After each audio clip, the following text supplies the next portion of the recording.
So how do you navigate the intersection of faith and therapy when addressing trauma and abuse within your ministry? One thing I want people to know is that we are tripartite being. I've said it before. You have a spirit, you have a soul, you have a body, you live in a body. For instance, let me start with the sexual addiction issues. Before people became born again, they have soul, they have body.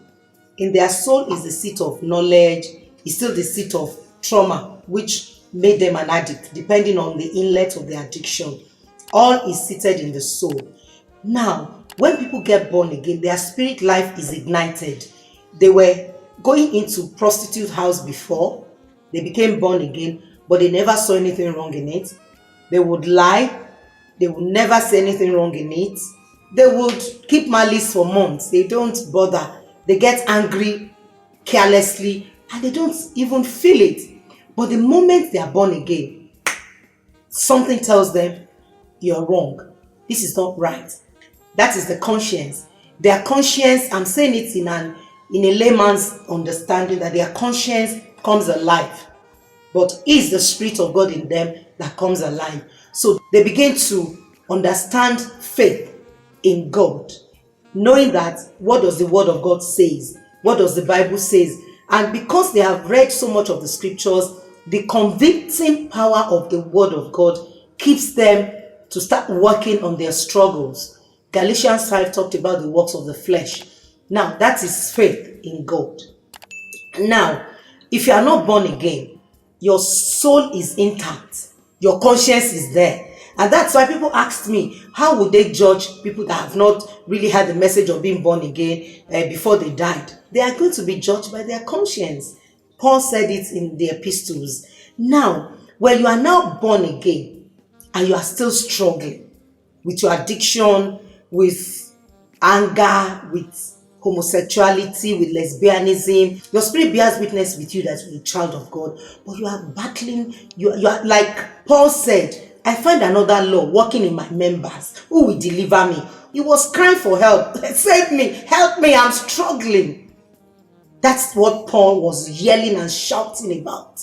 I'm discovering something else apart from the faith I profess. That is where people begin to notice something is wrong with me.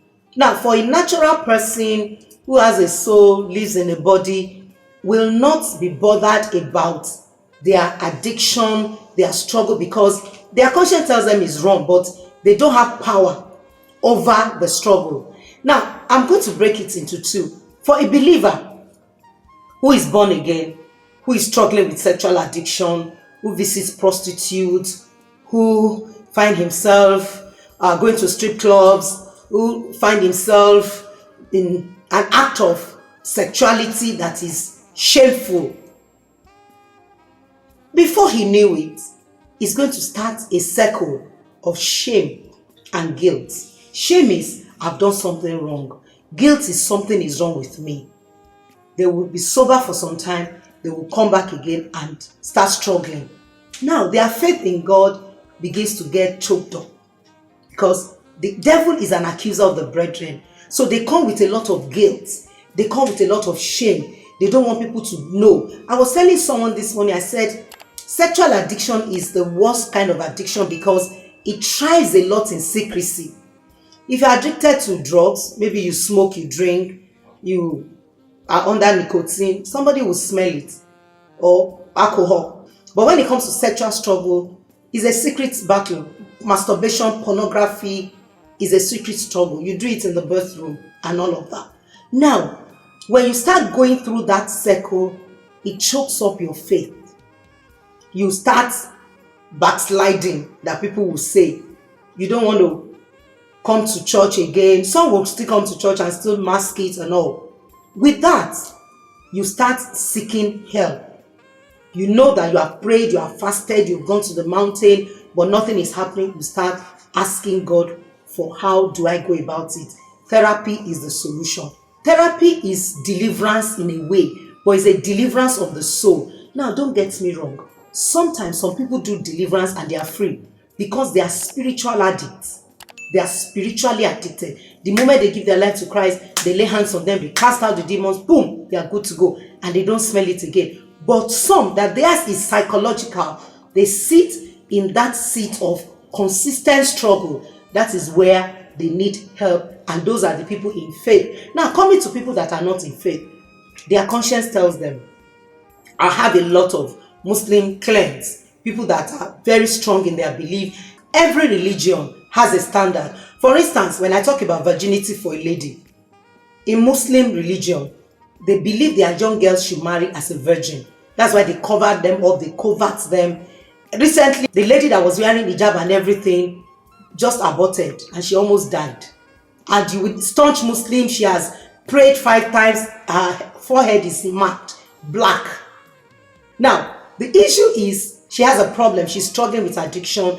In her soul, therapy can be done and she'll be fine.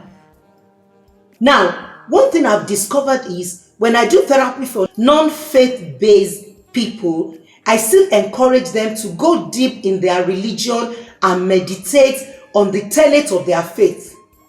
In the place of meditation, some things will take off. They will yank it off. They will jettison. They will drop it. So there's nobody that will say, I don't need therapy. I don't need help.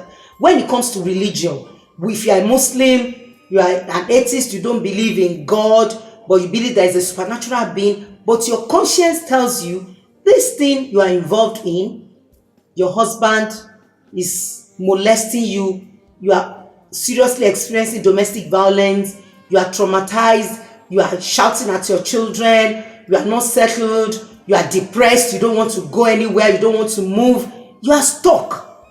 Religion does not matter. Seek therapy. Therapy is a psychological treatment. Psychotherapy, psychology would help you. We have Muslims who are psychologists. We have Christians who are psychologists. Psychology is a profession on its own that deals with people's emotions, people's struggles. When such cases come to the table of a psychologist, psychologists will not be asking you, are you a Muslim? Are you a Christian? He or she will treat you based on the tenet of your faith. Result is what matters. And we have results. I've done premarital counseling for a lot of Muslims. Until tomorrow, they are not having challenges in their homes.